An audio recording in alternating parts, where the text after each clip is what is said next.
Hi and welcome to our YouTube channel. I'm Johnston and today we have a special guest with us.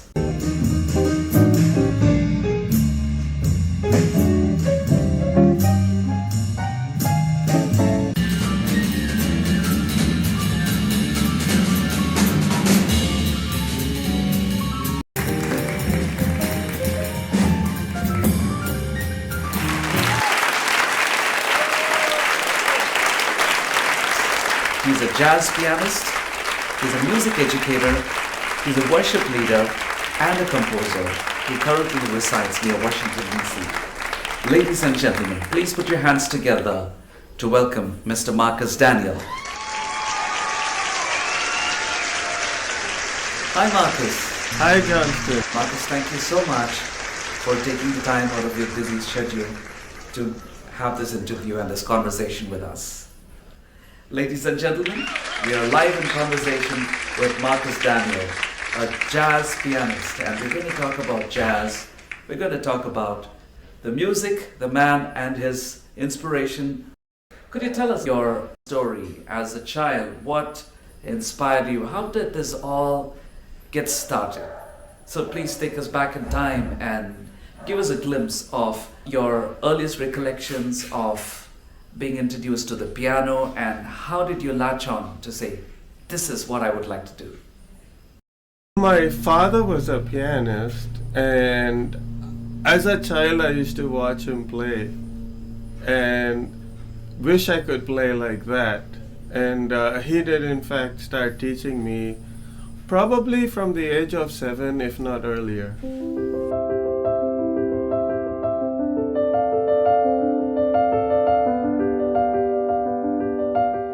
I was classically trained, and by the age of 16, I had done one of those UK board exams of grade 8, and I also played by ear. I started playing by ear when I was probably almost as soon as I started playing the piano, but probably around when I was 10 years old, I started playing in church. For a few songs, once in a while, I started that way. And then it became more regular, and then almost the whole service. And after learning classical music for a while, I caught up with an old friend who was a school friend of mine, 2 or 3 classes above me. And we used to hang out once in a while, and he was a pianist, and he used to actually beat me in the music competitions in school. We used to get together, and he used to play me some of the music he could play, some classical pieces as well as by ear. And I used to play something for him. And at that time in India, it was the 80s, and there was no internet, and we really didn't know what jazz was, but he happened to know what jazz was because he had a teacher named Dizzy Saldana who taught very few, but in his prime he was India's best jazz pianist. And he didn't actually teach Samuel jazz, he actually was teaching him how to play by ear and some beginner pop.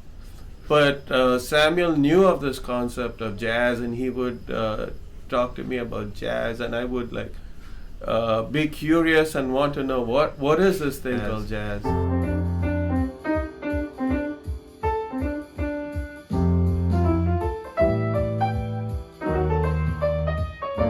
What is this thing called jazz? And how do you play it is what I wanted to know.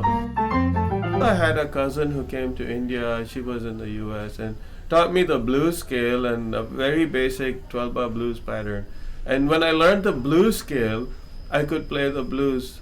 But I thought if I learned the jazz scale, I could play jazz. So I went around trying to find out from whoever I could possibly ask, what is the jazz scale? I mean, little did I know that there numerous number of scales. There's no one specific jazz scale like the blues. So Samuel actually introduced me to a gentleman named Victor Martin. 18 or 19, I started taking jazz lessons. What attracted you to this wonderful world of jazz where improvisation is the key? Was there some earlier influences where you had to improvise something on the go, to think on your feet and come up with something creative? Yeah, so when I was 10 years old, I would practice certain worship songs, choruses as we used to call them, and play them in church, maybe one song a week or two songs a week. So by the time, I mentioned earlier, around 16, I finished my 8th grade classical piano. Probably around the time I was 14, 15, 16, especially 18, 19 or so, I would play the piano for worship in church. And my father did a unique thing. I've never seen anyone do it anywhere in any kind of church. I've taken my heart. He would let the congregation call out the song. And we used to have song books, and they would call out a number. So someone would shout number 8, number 32, number 14, number 37. And whoever gets heard, or whoever is the loudest, we decide to do their song. And it was kind of chaotic. Everyone would scream out at the same time. And some would not wait to finish the sentence. Now we're going to give you your choice. Like, they'll call out their song. And so I would have to be able to play that song.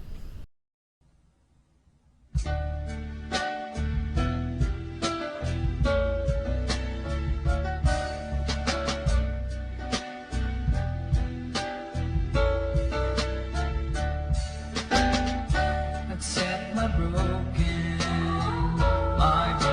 spirit, Lord. Accept my contrite. Sometimes, they could have been longer songs with multiple verses and stuff like that. So what my father would also do, I would just about get comfortable playing that song. And when the next verse comes around, he would raise the key. So say if I was playing in E, and then he'll certainly say, go up to 1 flat. So I play it in F. And then when I get comfortable in F, he'll say, go up to 6 sharps. So I'd have to play it in F sharp. It was a bit embarrassing. I would make mistakes. I would struggle. But the more I did it, the better I got at it. And I could almost instantly pick up any song on the spot and play it. As long as I knew the melody, I could just put chords to it almost on the spot. Some more complicated songs I might have to try a little harder, or I sometimes would go back home and if I didn't really get a song, I would what chord came at this point? I missed that chord, and I would go and oh yeah, this is the chord that works over there. So I would do that, yeah. Wow, that's awesome, Marcus. So it actually, what your dad, Mr. Francis Daniel, did was to kind of make you get out of your comfort zone into your courage zone. And then when looking back, it helped you to get more fluent and well versed with playing these different keys and transposing in front of a live audience. Something like never play the same tune the same way twice or something like that, which is the same thing my teacher, first jazz teacher, Victor Martin, told me.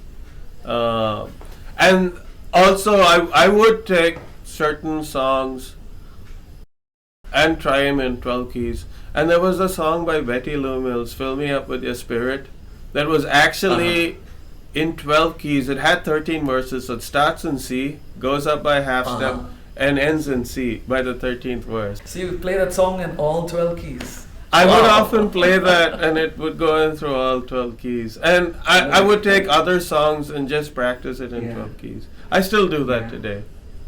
What are the 1 or 2, 3 things that inspired you to choose jazz as a field? I tried classical music very hard. I had a really good classical teacher in Bangalore. I had the best classical teacher in Bangalore, Nasia Majali, you know her.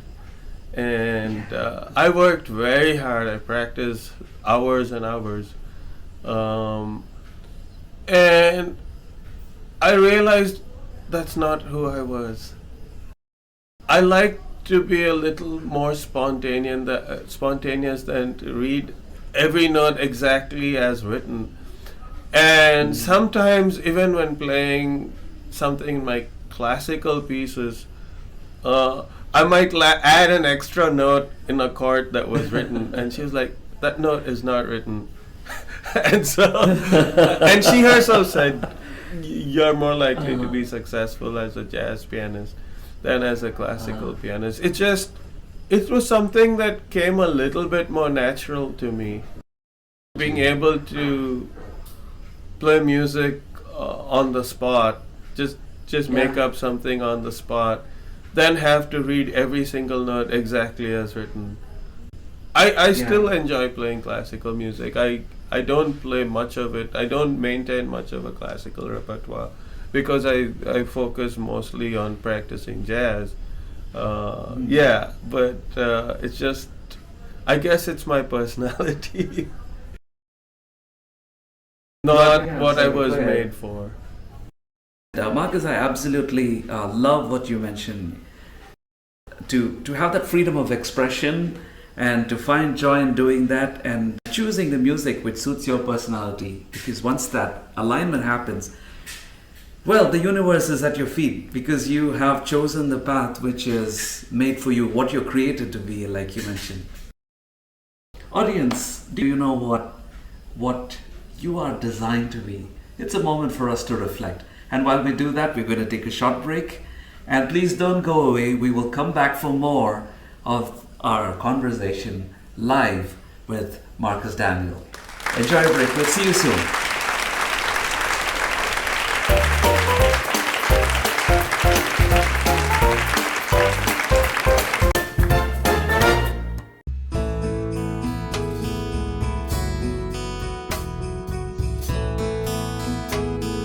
Unwrap the magic of the holiday season with Johnston Richard's Christmas album. If you are looking forward to something new besides traditional carols, spice up the holiday season with Christmas Like No Other.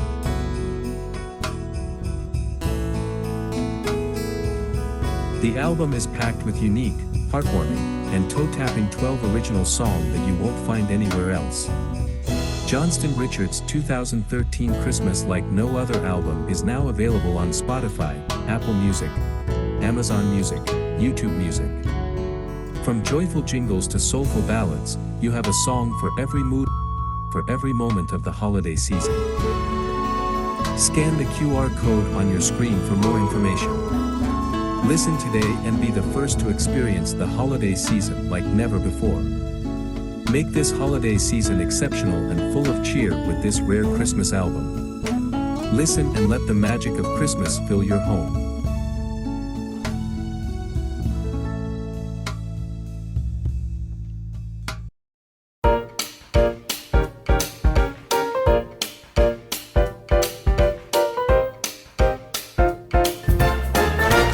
Hi, welcome back everyone. We are continuing our conversation with Marcus Daniel. Live in conversation with Marcus Daniel. Welcome back everyone. Hi Marcus, thank you. We had a great discussion about your early childhood, your influences, and how your father taught you to learn to read music, and how you went on to play classical, and then you discovered jazz is the thing for you. We spoke about purpose. Now let's talk a little bit about your determination to learn jazz. Now you decided jazz is the thing for you, and here you are, a youngster in India. How was your journey learning jazz? Could you share some of the challenges that you faced from there to where you are now, and how you overcame them? My learning of jazz is patchy at best. So I took lessons from Victor Martin just for a few months in Bangalore. I think I would have been 18 or 19. And then he immigrated to Canada. So there wasn't much time. He taught me some principles of jazz pretty well. How did you feel at that time? He had been your first teacher with jazz, and then he left. How did you feel that time? I I can't remember much. It was a long time ago, but I don't think I felt it was that great a loss because he taught me the principles very well.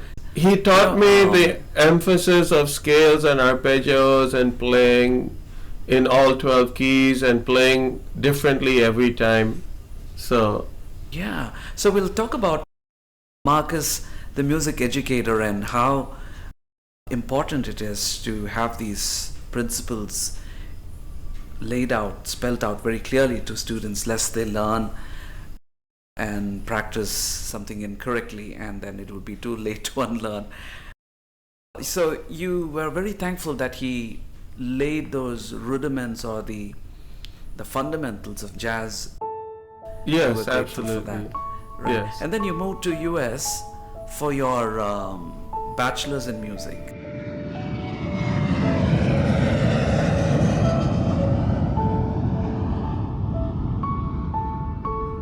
So as I was in this college called Grace Bible College, it's known now as Grace Christian University. It was a very intense academic program. I did take jazz piano lessons in the college by a professional jazz teacher, Steve Delaga, and I learned some basics of jazz. I didn't get that far because I was busy with many of my other studies and other classes. So I probably didn't learn as much as I could have or would have liked to, but I learned a little bit, a few standards and a few basics that took me some distance. And also was busy playing for a group of singers called Grace Singers. We even toured the US on a bus.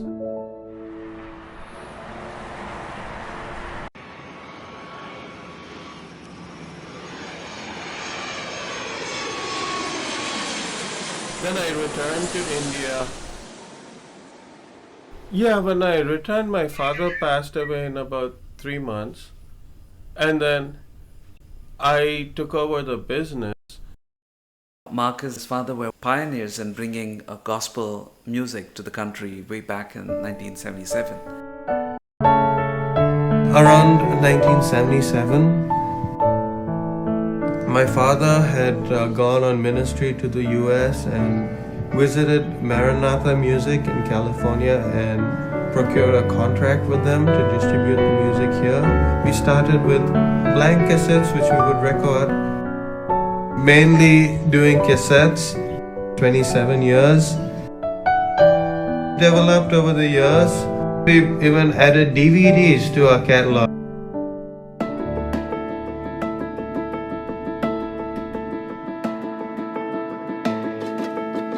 For almost 8 years, I only did business, and I really lost touch with music for a while. I didn't do a whole lot. Little bit in churches, not too much, but I think only almost 8 years later or so, I started picking up music again. The number one hurdle, this wonderful teacher immigrated to Canada, and then you came home. Your dad passed away in 3 months after you returned home to India, and then you had to shoulder the business. How did the music revive in your mind and in your heart? What was the lucky break that put you back on the track? If you could call it a lucky break. I think around that time you introduced me to this girl, Ananya, who wanted to write songs. And you had written a couple of songs with her, but I think you didn't have time anymore, so you passed her on to me. This Ananya from Spain, I think she called herself Ananya, But Ananya from I Spain, don't really yeah. know where she was one of those, like, you know the Rolling Stones song, Ruby Tuesday. She would never say where she came from. She would never say where she came from. I think she was from Spain. Yesterday don't matter. Hope she's listening to this, watching this interview. Right. So, So anyway, tell us, we- so she came. She wanted to write songs together, and you had recommended me, so we ended up writing about 18 songs together, which was quite a lot. And then she proceeded to make an album of those songs, and she got stuck recording this album, and it didn't move forward because the sound engineer would not show up to the studio when they had to record, so it just would not move forward. And in frustration, she said, well, we've recorded the songs, let's go perform them somewhere. So I wasn't aware even of all the live venues you could play at, different restaurants and bars and stuff in Bangalore that you could do live gigs. She started researching, and we ended up actually doing one gig together. And something went wrong between her and the drummer, and they did not get along. She got frustrated, she stopped. But at that point, I went on to keep playing music in various places with various other musicians around town.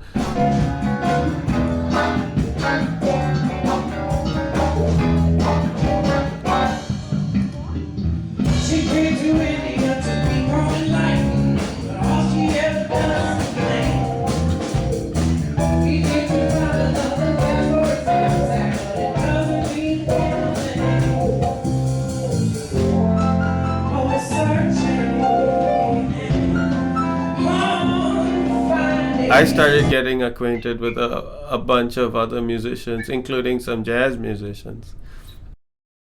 And I took the initiative to network with some musicians, just jam with them, and then just the jamming actually turned into gigs. That's awesome. That's awesome, Marcus. Marcus, you told us about writing these songs with this lady from Spain, or Ruby Tuesday, like the song in Ruby Tuesday. But it put you on the track, and then you started gigging, finding different avenues to play. What is that one takeaway about going to different places and playing around the city? What is the one takeaway that you would like to share when you look back?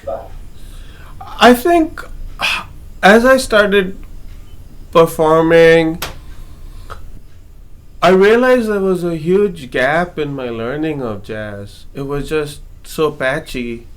I had these two teachers. I had many years of no teachers.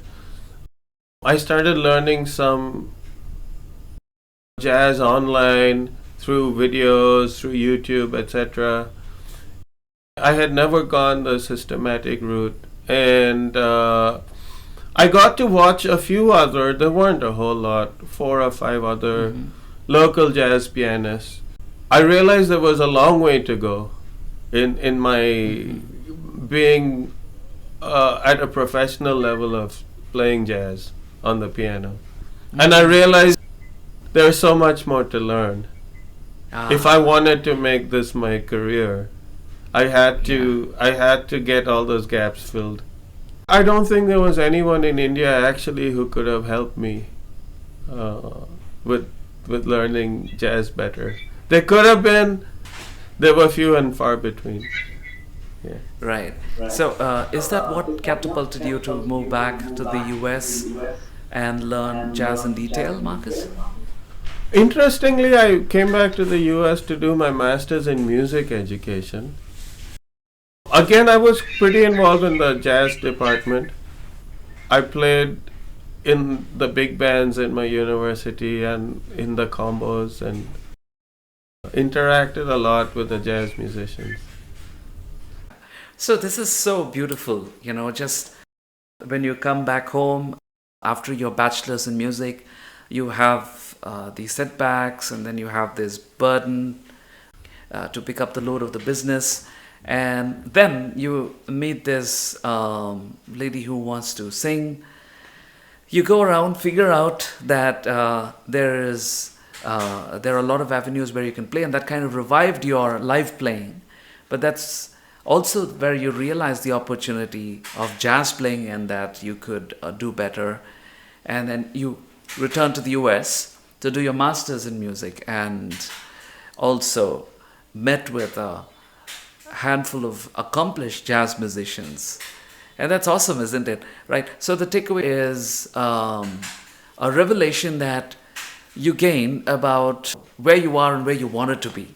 So it sort of put you back on the track to what you are again created to be and what you are designed to be, isn't it, Marcus? Right? Yes, yes. For everyone watching out there, what is your passion? What are you passionate about? Have you lost your fire? Have you come to a place where you hit roadblocks? And maybe it's time for you to launch out into the deep, explore yourself, and figure out where you are, and put you back on the track where you are refueled and enthused to go ahead and do what you're created to do. We're going to take a short break. Don't go away. We will be right back, live in conversation with Marcus Daniel.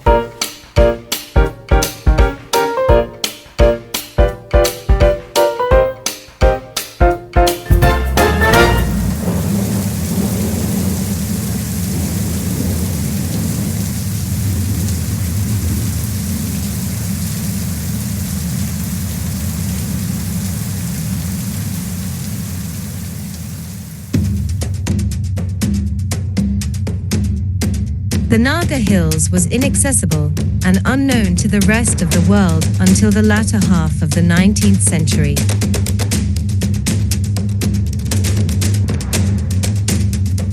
A region of terror, the native tribes practiced human headhunting, spirit worship, and pagan practices. Early American Baptist missionaries tried to intervene with the gospel to stop human headhunting, but bloodshed and barbaric human headhunting continued. Out of nowhere, a young orphan boy grew up into a mighty pillar of strength for his people. As a boy, he survived hardships, loneliness, hunger, and pain. He overcame trials and grew up to become a beacon of hope for his people. He was a missionary, a pastor, a father, and a pioneer to the Lotha people of Nagaland. Here is a compelling book from Johnston Richard. As honest as the day is long, captures the tumultuous and adventurous life of Reverend Pandyo and how the light of the gospel entered Lotha country. Available in Amazon online bookstores worldwide. Amazon.in, Amazon.uk, Amazon.us, and at notionpress.com. The proceeds will fund missionary work in memory of late Reverend Pandyo. Hurry! Get your copy now.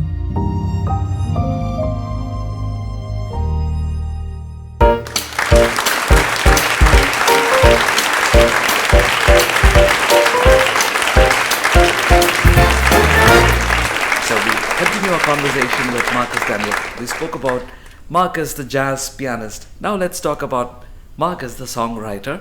Could you tell us about your songwriting? Where did it all begin? I mean, even in childhood, I would just make up songs, put some random lyrics together, and sometimes I would record them on cassette tape recorders. Many songs I never recorded and just would sing to myself for a little while, then it would disappear. I think in my late teens, I actually started properly writing songs and composing. I don't compose that frequently. And even then I didn't compose that frequently. But I do compose once in a while. Maybe one song a year, 2 songs a year. Something like that, yeah. You wrote a song, a tribute for your dad. Coincidentally, today happens to be the 21st homegoing anniversary. Let me put it that way. When you went Yes. home to be with the Lord, it's been 21 years Yeah. today. So tell us a little bit about that song. Yeah, so my dad had written the lyrics and had given it to me and said, put music to it. I didn't really do it until he passed away. I actually put music to it, and we recorded it on an album, and you played on it, Johnston, right? So that was in he passed away in 2002, and we released that album in 2004. Yeah. It's a song called Lord May I Come. Yeah. That's also on my YouTube channel. That's right, Marcus. It was a great time recording the album Lord May I Come in Chennai. Tribute for your dad, late Mr. Francis Daniel. And that was also my first studio experience. The Seeker. I wrote that. Yeah, I wrote that maybe when I was 19 or 20. Can't remember exactly. Yeah. What went through your mind when you were writing that song, and what's the song all about? I was playing with a couple of musicians, and I was like wondering if I could somehow recreate the emotions that a seeker may be going through. Someone who's trying to find something but not sure what he really wants. So, yeah. I think it's a beautiful moment, Marcus. I think it's a must listen to, because at some point in our lives we all want that something. That's something which is missing in us, and that's when we begin to seek. As it says in Jeremiah 29:13, you will seek and you will find if you seek me with all your heart. Right? So that's a beautiful song about seeking, why we're here, finding the reason about our existence and the meaning to life. And Marcus, there are so many songs that you've written, but there's one in particular, Silence Has Broken. Tell us a little bit about The Silence Is Broken. I struggled for many years not hearing from God. I just felt like I was in this wilderness. One day, myself, my wife, Esther, her parents were in Bangalore, and we were having a family prayer. We were reading through a passage in the Bible, and a particular verse, behold, I've set before you an open door, no man can shut it, suddenly jumped out at me, and it made an impact, and I knew God was speaking through that. And it came after months and years of shut doors. So I knew there was a new path for me. And that moment was so extraordinary that I wrote the song The Silence Has Broken. Yeah. And thank you for sharing that, Marcus, and for sharing the story about these songs. So it looks like you write songs based on your experience and what you go through. What you shared right now just touched my heart right now, just this evening. I have been facing these closed doors of late, and I was wondering what's happening. Are the heavens silent, or what you say? the appalling silence of the heavens. And we think sometimes the phone is dead or there's no connection. But then the still small voice speaks to you and says that the doors that are open, no man can shut. The doors that are opened by the Almighty. I'm not sure how many of you from our audience who might be going through that same phase, but there is that still small voice which breaks the silence, and there's this ray of hope that comes into your heart to tell you that there is a meaning in our existence and that we are not forgotten. So, where do you draw the inspiration from? And how do you write songs, Marcus? Do you pen the lyrics first and then, some musicians do that, they write the lyrics. And then for me, the lyrics and the music, they come together. How do you birth these songs, Marcus? Usually, some sort of lyrics come to me, and these lyrics come in a particular rhythm. Maybe some kind of tune is also in my mind, and then I write down the lyrics, but then I keep working on the lyrics for a while, and then I try out different tunes. And sometimes the tune that first came to mind is not the actual tune that ends up being the tune for the song. But as I write lyrics, a certain rhythmic feel comes based on some tune. But I can use the rhythm of the lyrics for other tunes that I experiment with. So I think my songwriting is actually more of a process. I can take months to write a simple song. I just write some lyrics, come back to it, work on the lyrics some more, come back, work, and write a tune to it, discard the tune, try 2 or 3 more tunes. Yeah, and then finally settle at it.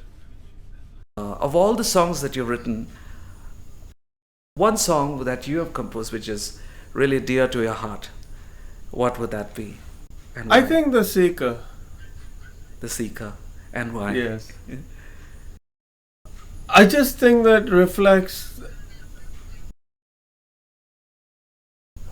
man's search for God and man finding God in the end. A human being finding God, and the kind of journey they go through. Yes. That's true, Marcus. I think that's the ultimate find. You know, some people might say finding yourself, but then they're actually finding the one that created them, finding their true identity, their worth. It's very hard to find qualified music teachers like yourself, and who don't settle for less, who want to keep improving and improvising and learning more. It really pains my heart when I see some substandard teaching going on in various schools around the city of Bangalore. What does it take for a person to be a good music educator? I think every student is different. When you approach a student with something that worked for another student, that's Yes. where you put them in a difficult spot. Identifying what that student can really do and what they really like, and just being that flexible and also inspiring a lot. Because almost every lesson I teach a student, I will play something and I will try to inspire them by my playing. Rather than just sitting on the side and making them play the entire lesson. I don't. I always play something. And sometimes I play something, like if even a pure classical student, I might play some pop or jazz or something. Just show them that the world of music is so much bigger. There's these boxes, and sometimes kids learning feel people put them in a box.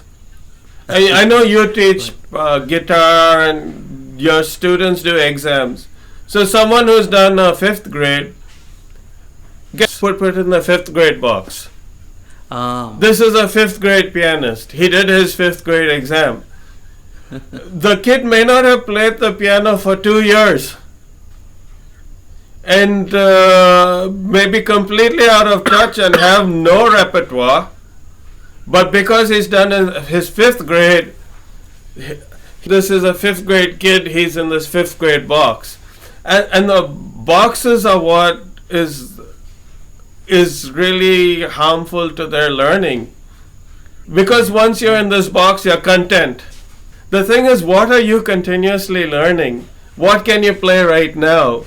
What did you learn recently? For example, sometimes a parent brings a kid, not a student, just they visit our home or something, and sometimes they may visit once a week or something like that. They play on my piano because they take lessons somewhere. I tell them, play something different for me every week. Don't play the same thing ever twice. So there was this one kid, every week when he came, he used to play Fior Elise, till I get so sick and tired of hearing it. I said, next week I want you to play something different. And he did. And he stopped playing Furiously. And he did. Because if that's the only thing you can play, Right. you're not really much of a musician. What, according to you, is worship, Marcus? And would you like to share a couple of points on these lines? Worship is firstly vertical. It's me Yeah. singing to God out of appreciation, out of admiration, out of sheer awe of whom God is. There can be a horizontal aspect to it, having other people worship with me. But if I'm not worshiping, it's not happening. I know you also had a band called PS333, right? What was it called? Oh PS333. yeah. Which is about playing skillfully, right? PS Psalm 33:3. There's this dichotomy between performance and playing skillfully versus making a joyful noise with all your heart. You know, what happens if you stress too much on performance and squeeze the joy out of worshipping? When we are worshiping God, we need to play with enthusiasm, because our worship is enthusiastic and with energy and excitement. And if you're just like, God is great, God is great, God, you are great. It's one thing if God, you are great, you're awesome, you're amazing. I think that's how we have to worship God. I don't like this, Sleepy. the music is so synthetic and so boring. You go, God is great. Look at the diversity God created and how much variety and Yes. there's no lack of creativity, and we just go, God, you are great. God, you are great. That doesn't reflect the greatness of God. There's a YouTuber who's named Adam Neely. I think he has hundreds of thousands of subscribers. He does have some bit of a church background, and he kind of explains in one of his videos, how that very sterile kind of worship is just not reflective of who God is. Yeah. Sometimes I feel, that just closing eyes and getting into this synthetic music, which is one tone, which just makes you feel like you are suspended midair in a trance, something like that. It just goes like that, and then you are in a trance. You just go on. I don't think that's really worship. Worship is praising and rejoicing and adoring and focusing on God rather than the feeling of that kind of a thing. Right? They say don't show off, don't distract, don't make the music play very straightforward and simple, and don't let it override the worship or something. I think you worship how you play. You worship how you play, right? Yeah. Yeah.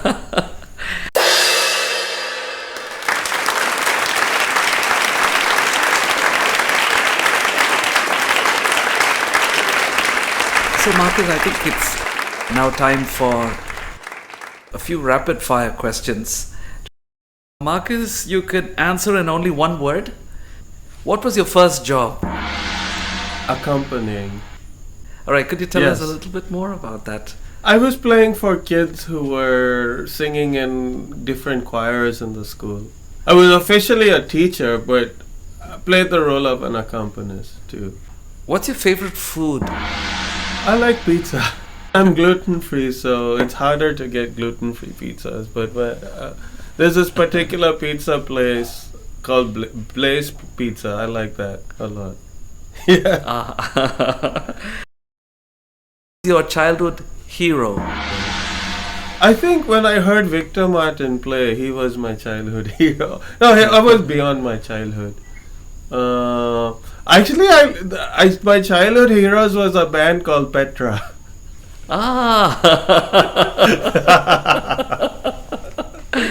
And you also I don't met even them listen and to you- Petra anymore, but it's a very old style for me now. But yeah, And I think you also met them I did. Where, I did. Could you tell us a little bit about yeah, I met them how you got 2-3 times. Yeah.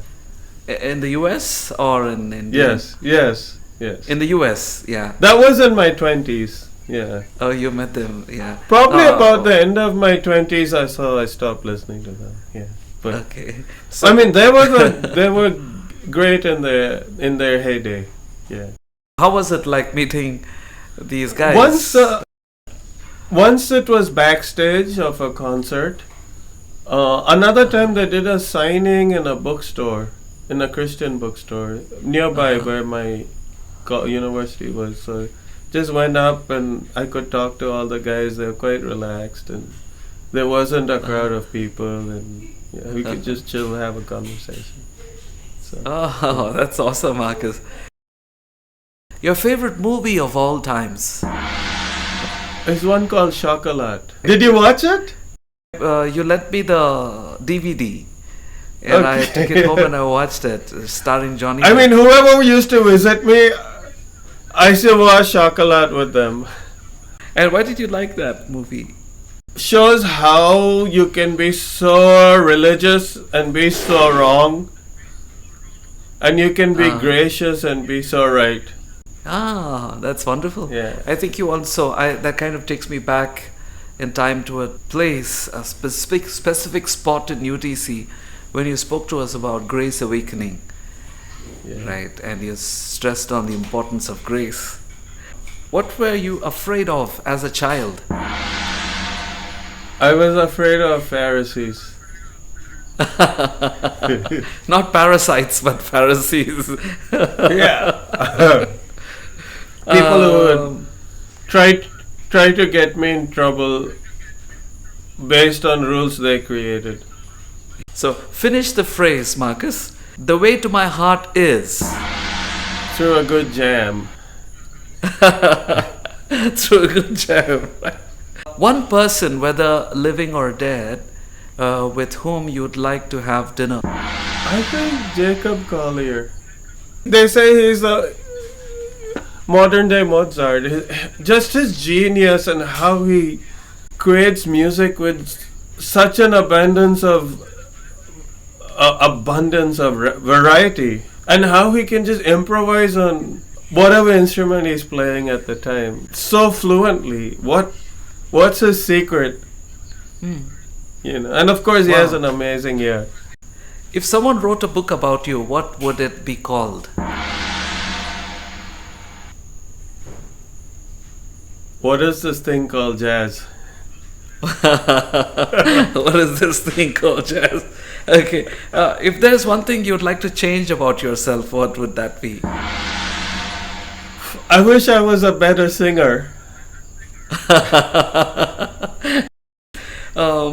What thing keeps you going on hard days? I just think hope in God and His promises. Awesome. And that brings me to the next question. What's the biggest leap of faith that you've taken? My biggest leap of faith is returning to the US in 2017 In 2017. to study some more music at a time in my life where I should just have settled into a permanent career. Wow. Thank you, Marcus. Are you a coffee person or a tea person? A tea person. A night owl or a morning bird? A night owl.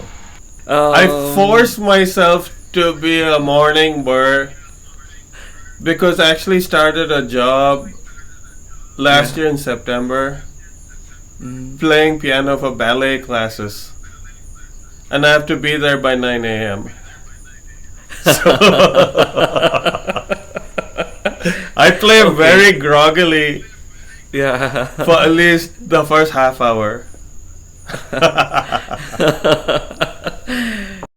Are you a beach person or a mountain person? I would like to say mountain, Uh-huh. though in the last few years I've actually gone to the beach a lot more than the mountain.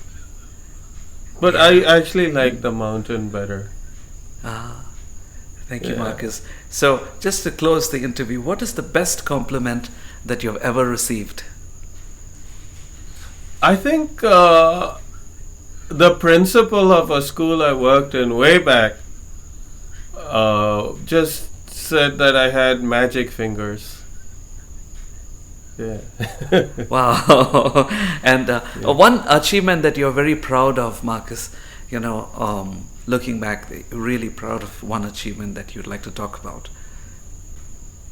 I'm just glad, I'm just proud that even at this age, I'm 49 now, I'm still improving in music.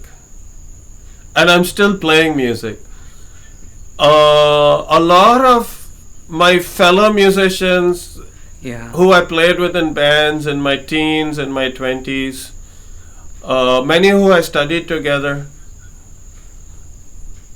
have gotten busy in life Yeah. and not been able to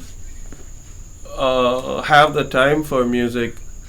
I'm grateful that I'm still making music and I'm still growing as a musician. So I think that for me that's the greatest achievement is that I'm still playing. Hi, Marcus.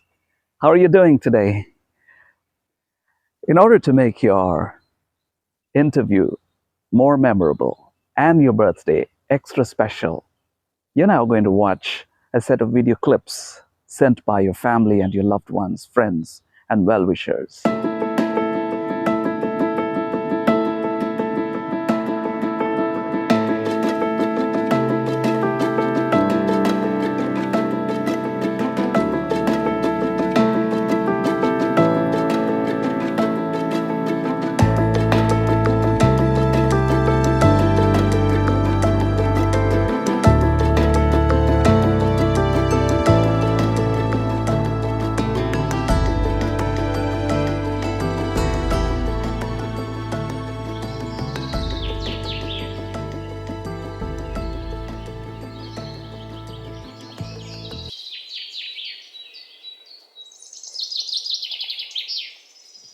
Hi, good morning, Auntie. So good to see you again. Hello, Marcus. Happy birthday to you. It's hard to believe 50 years have gone. So, how are you feeling today? What's special on your birthday? How was your work in the university? Hello, Marcus. Wish you many happy returns. Can't believe time has fled so fast. So, how are you celebrating your birthday this year? Are you taking a break or you're very busy in the university? Your Yamaha pianos come back to our house. Caleb wants to put it in the church once a proper church building comes up. So you may be having very good pianos. Or do you use only keyboard at home? I have Do two you have pianos. some promising students of jazz music? Johnston's interview made me understand you and your progress in music little better. They that wait upon the Lord shall renew their strength. They shall mount up with wings like eagles. They shall run and not be weary. They shall walk and not faint. So, as the song says, teach me, Lord, to wait. So, I hope you're spending your time waiting upon the Lord. So, I hope your passport problem will be solved and come home at least for Christmas holidays, Marcus.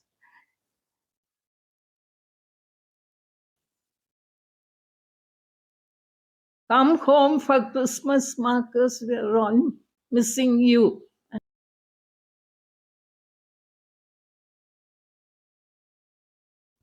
So I hope you're doing well. My best wishes for your studies. Hope you'll come out in fine colors. Dear Marcus, greetings to you in the name of our Lord Jesus Christ. It has been a great pleasure and blessing to know you through Bishop Gordon Girls' School. It was wonderful working with you during the choir training of Bishop Gordon Girls. It was great to have you as a friend, mentor and guide in the field of music. Wish all is well with you in US. All the best for your doctorate studies at US. Wishing you advanced birthday greetings. I pray and wish you God's blessing and success in all that you pursue. God bless you. Hi Marcus, good to hear about your birthday. Wish you a very happy birthday and hope to see you, catch up with you this year or next year. Have a happy, healthy year ahead. Take care. Bye.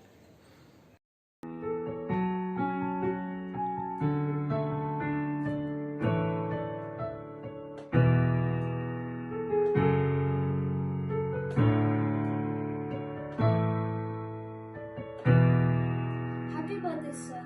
I wish you a happy year ahead and thank you very much for teaching me.